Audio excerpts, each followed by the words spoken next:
with 11 steam engines visiting for the next 5 days. Steamtown National Historic Site, for the first time since 1995, has had more than 3 operating steam locomotives over the years. At the same time, anything that was remained virtually unchanged has changed drastically over the years. The lack of steam, improvement of better diesels, 1472-day inspections, 15-year restorations, and 10-year and 5-year overhauls have been proclaimed very well on Steamtown Historic Site. After nearly 3 decades of undergoing negotiations, it was finally decided, in a random year, that Steamtown National Historic Site would bring back steam for a good long time, for the next 15 years, until the permanent retirement. Locomotives that come across the state all come from across the state of Pennsylvania to contribute their contributions in this heroic and exciting event. After a few days, Steamtown continued to pour on the smoke and coal over the last few days. Strasburg 1991 travels all the way to Scranton, Pennsylvania, as Steamtown and Railroading Productions and Strasburg 1991 Productions presents Keystone Catastrophe, the Festival of Steamtown.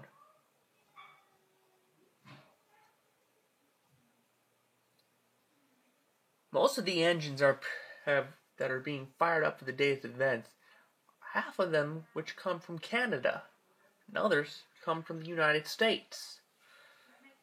Every steam locomotive on the Steamtown Historic roster has its unique story, and its unique story on how it was rebuilt to operating condition. The Naog Tunnel, which is located outside of South Scranton, remains strong, as it remains for hundreds of years. At the same time, the railroads continue to use diesel power to equal the value of railroading in the future. Not known for many other locomotives other than Steamtown's staff, we spoke to one back in 1995 to explain his opinion on Steamtown before his death in 2012. This is a very, very tough decision for every single rail fan, that this is no game at Steamtown. These are real, live machines. Whistle sounds. You can tell an engineer by his mechanical and whistle blow, and how he manages to keep track record after track record. It is railroading is as railroading was from 40 to 50 years ago. Bob Hutchinson, one of the Steamtown's veteran fleet of Steamtown engineers, passed away in 2012. And tragically, 2 years later, another veteran engineer, Bob Patterson, shared the same fate. I really love how the steam locomotive fleet actually comes into unique concentration. These are not machines. This is not rocket science, where the locomotives can be experimented with scientific technology. These are real machines, and these are machines, and their parts have to be handmade. They cannot be bought. It makes them a little bit expensive, but we realize this, and we have a new engineer program called Rail Camp since 2001. They've been taking passengers on day trips in and out of the state of Pennsylvania, mostly to New Jersey and other states to Port Jervis, New York.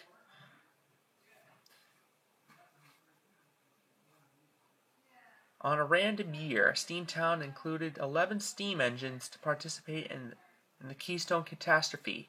The Keystone Catastrophe is a special event only hosted by Steamtown National Historic Site, where the locomotives, all coal burners, were participated in a festival of steam.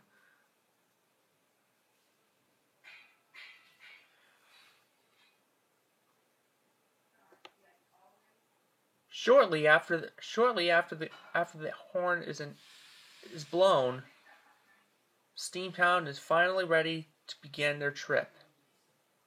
With 11 engines to operate from, Steamtown randomly selected locomotives to visit as far away down Strasburg, Pennsylvania, to participate in the activities.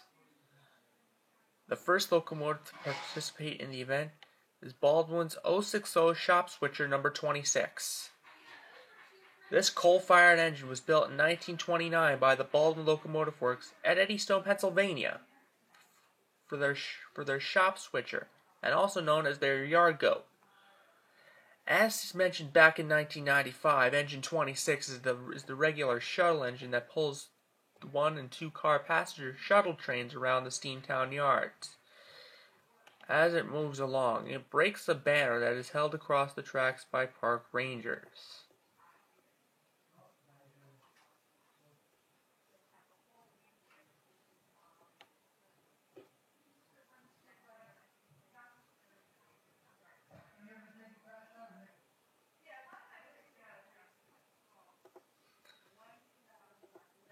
The second engine in the parade is formerly Canadian Pacific 462 number 2317.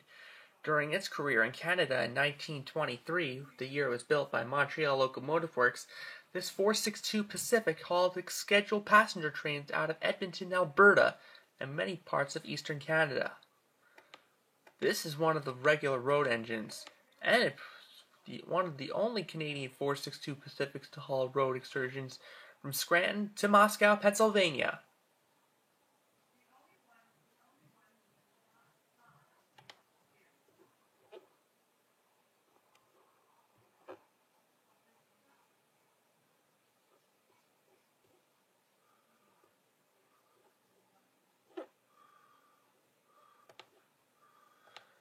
The next engine is a familiar face to others, but not a familiar fate to most rail fans.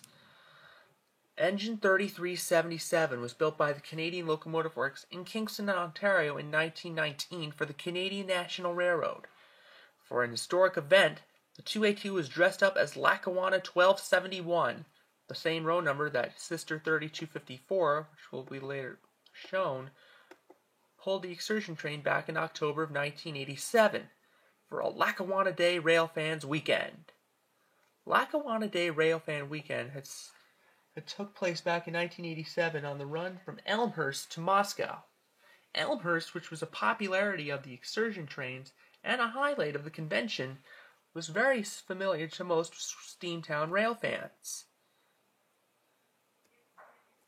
Today, 1271 carries excursion trains on Steamtown's long excursions to Tobyhanna, Pennsylvania, and tender first excursions all the way to Binghamton, New York.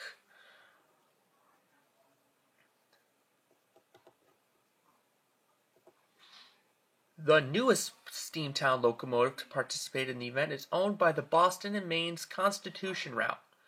Number 3713 was built by the Lima Locomotive Works in December of 1934 for the Boston and Maine Railroad. Since 1995, the engine has been undergoing extensive negotiations, and work began in 1998, disassembling the engine and rebuilding the boiler and replacing the whole firebox.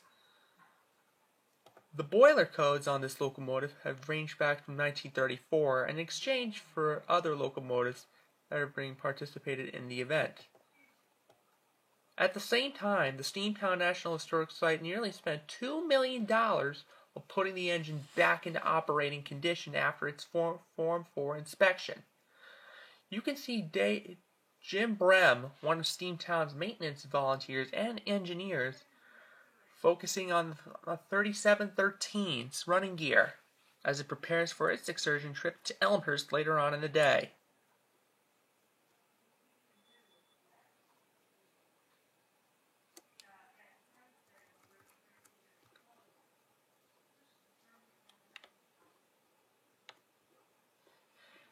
Another steam locomotive that traveled to Steamtown is owned by the nearby Reading Blue Mountain in Northern and the Blue Mountain in Reading. Number 425 was built in January 1928 by the Baldwin Locomotive Works for the Gulf Mobile in Northern Mississippi. The 462 Pacific has seen operation on the Blue Mountain in Reading since 1986 and was featured in a Mark I video back in 1990. Currently, 425 is running trains on the Reading and Northern Railroad and has seen occasional use working freight trains.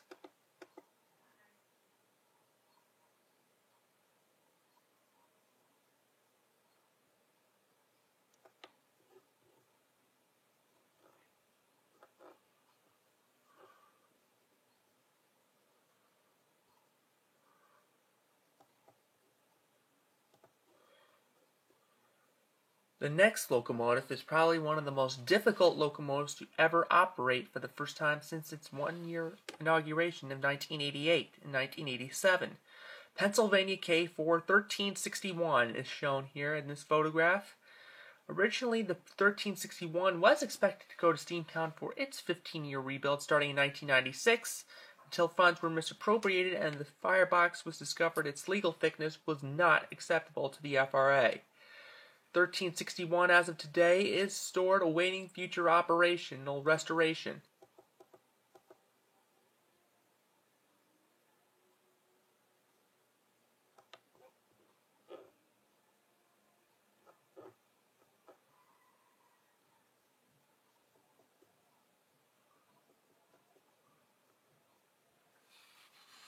A similar model to the 1361 is now owned by the Strasburg Railroad's Long Island branch. Number 39 was built by the Juniata Shops in November 1928 for the Long Island Railroad. The G5 10-wheeler has seen many commuter trains in and out of New Jersey, as well as the Hoboken to Long Island commuter excursion. Currently, the 39 is undergoing extensive restoration at the Strasburg Railroad Shops in Pennsylvania, where it is being restored to operation today.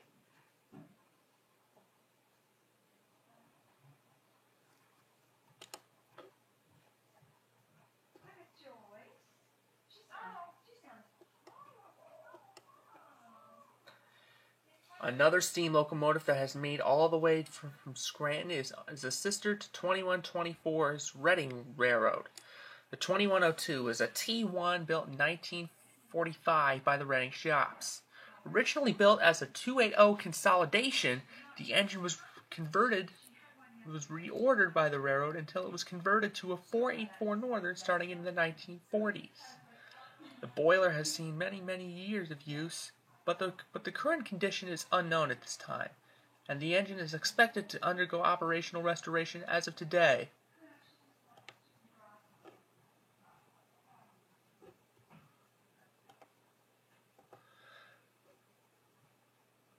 The last two road engines are owned by the Canadian Pacific and Rail Tours.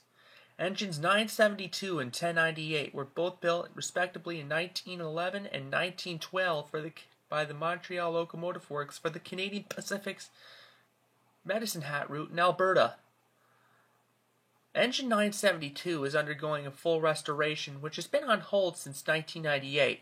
The current projects include to reboiler the engine, or to replace the firebox and backhead, and finish it with a cosmetic finish to operate it in the near future. Currently, this engine and 1098, which is stored in Reading's shops in Port Clinton, have undergone negotiations for a future railroad up in Canada.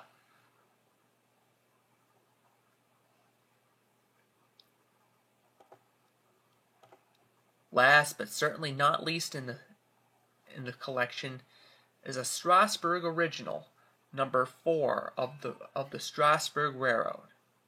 Originally, this engine was converted to an 040 Camelback when it was built in 1903.